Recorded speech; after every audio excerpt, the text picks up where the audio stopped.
বিসমিল্লাহির রহমানির রহিম।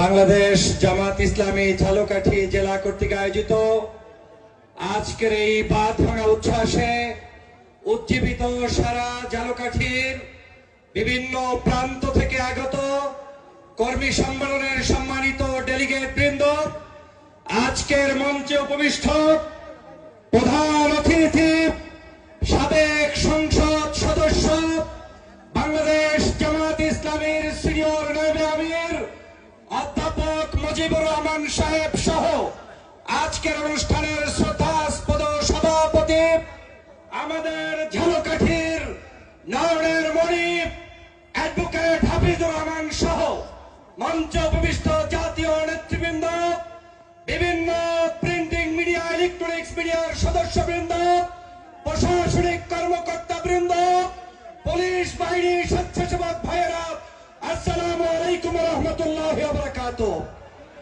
আজকের আমি একটি বার্তা নিয়ে আপনাদের কাছে উপস্থিত হয়েছি। শেখ হাসিনা যখন 5 তারিখে বাংলাদেশ থেকে পালিয়ে গিয়েছে, তখন বাংলাদেশের মানুষের জন্য আনন্দের সংবাদ থাকলেও আরেকটি দুঃসংবাদ হচ্ছে বাংলাদেশের মানুষের মধ্যে অনৈক্য তৈরি করে তিনি বিদায় নিয়েছেন। এখন বাংলাদেশের মানুষকে সিদ্ধান্ত নিতে হবে, আগামীর বাংলাদেশ ইসলামের বাংলাদেশ, আগামীর বাংলাদেশ কলেমার বাংলাদেশ। এই কলেমার বিরুদ্ধে, ইসলামের বিরুদ্ধে গত 16 বছর সম্মিলিতভাবে যারা এরা বিরোধিতা করেছে, তাদের বিরুদ্ধে আমরা আওয়াজ তুলেছি, ঠিক কেন বলেন? অতএব আমাদের আওয়াজ কি বন্ধ হবে? জোরে বলতে হবে, আওয়াজ বন্ধ হবে, আওয়াজ বন্ধ হবে। এই অঞ্চল হচ্ছে পীর আউলিয়ার পুণ্যভূমি। একদিকে চরমনাই, অন্যদিকে ছারছিনা। আর যেই ভূমিতে বসে সমাবেশ করছেন, সেই ভূমি হচ্ছে ইত্তেহাদ ওয়াল ইখতিলাফ মতলক্ষ শহীদ কমিটির প্রবর্তক হযরত কায়েদ সাহেব হুজুরের পুণ্যভূমি, ঠিক কিনা বলেন? আজকে ঝালকাঠিবাসীকে স্পষ্ট করে দিয়ে বলতে চাই, আমরা কারো প্রতিপক্ষ নই। ব্যক্তিগতভাবে রাজনৈতিক দর্শন ভিন্ন থাকতে পারে, কিন্তু আগামী দিনে বাংলাদেশে আলেম ওলামাকে অবজ্ঞা করে, ইসলামকে অবজ্ঞা করে, ধর্মকে কটূক্তি করে কোন শক্তিকে ক্ষমতার মস্তদে বসানো হবে না, হবে না, হবে না। এই জমিন থেকে, এই জমিনে তৈরি হয়েছে আল্লামা দেলোয়ার হোসেন সাঈদী, ঠিক কিনা বলেন? দেলোয়ার হোসেন সাঈদী সাহেব কি এমনি এমনি মারা গেছে না তাকে মারা হয়েছে? আল্লামা দেলোয়ার হোসেন সাঈদীর রক্তে যদি তোমার বুকে থেকে থাকে, এই অঞ্চলের যুবকদেরকে দাঁড়িয়ে তাকবীরের ধ্বনি দিতে বলছি, নারায়ে তাকবীর, নারায়ে তাকবীর, কালে মাগো মুসলমান, কালে মাগো মুসলমান। অসাধারণ। আপনাদের কাছে অনুরোধ রাখতে চাই, বাংলাদেশ নিয়ে ষড়যন্ত্র চলছে। একটি গোষ্ঠী নতুন করে ষড়যন্ত্রের বীজ বোনা শুরু হয়েছে। তালুকদারি পেয়েছ নাকি? গত 16 বছর পর্যন্ত যেই সকল আলেমদেরকে ফাঁসির কাস্টে লটকিয়ে হত্যা করা হয়েছে, তারা এই বাংলাদেশে কোনো অন্যায় করে নাই, ঠিক কিনা বলেন?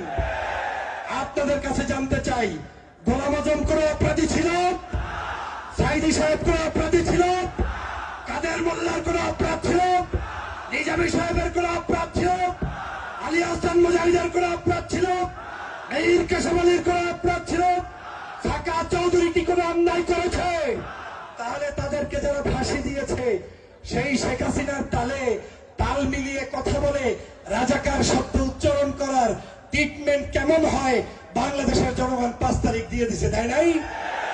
বাংলাদেশে ঢাকা বিশ্ববিদ্যালয়ের রোকেয়া হল থেকে এই শেখ হাসিনা যখন বলেছিল রাজাকারের বাচ্চাদেরকে স্থান দেওয়া হবে না, বাংলার প্রত্যেকটি প্রান্ত থেকে 24-এর গণঅভ্যুত্থানের জন্য মানুষরা ঐক্যবদ্ধভাবে লড়াই করেছিল, ঠিক কিনা বলেন? অতএব আজকে যারা নতুন করে স্বপ্নে দেখেন যে বাংলাদেশে আবার ভিন্ন কেউ ক্ষমতায় আসলে আবার ওই রকম রাজাকার ট্যাগ লাগিয়ে বিচার করবেন, তোমাদেরকে বাংলাদেশের স্টেজ বানিয়ে তারপরে বিচার করা হবে, ঠিক কি হবে না?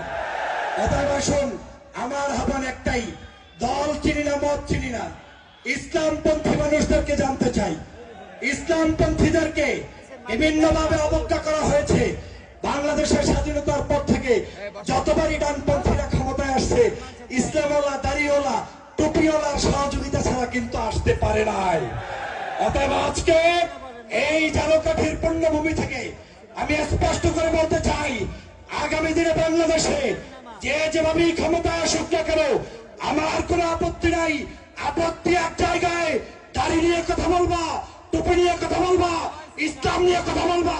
আমার রাজনীতির সবার উপরে থাকবে ইসলাম, ঠিক কিনা বলেন? আমার রাজনীতির সবার উপরে থাকবে কলেমা, ঠিক কিনা বলেন? অতএব এই কলেমা যদি বাংলাদেশের প্রত্যেকটি পদে প্রান্তরে প্রতিষ্ঠিত করতে চান, আবার সর্বশেষ দাঁড়িয়ে আরেকটি তাকবীরের ধ্বনি দিতে হবে।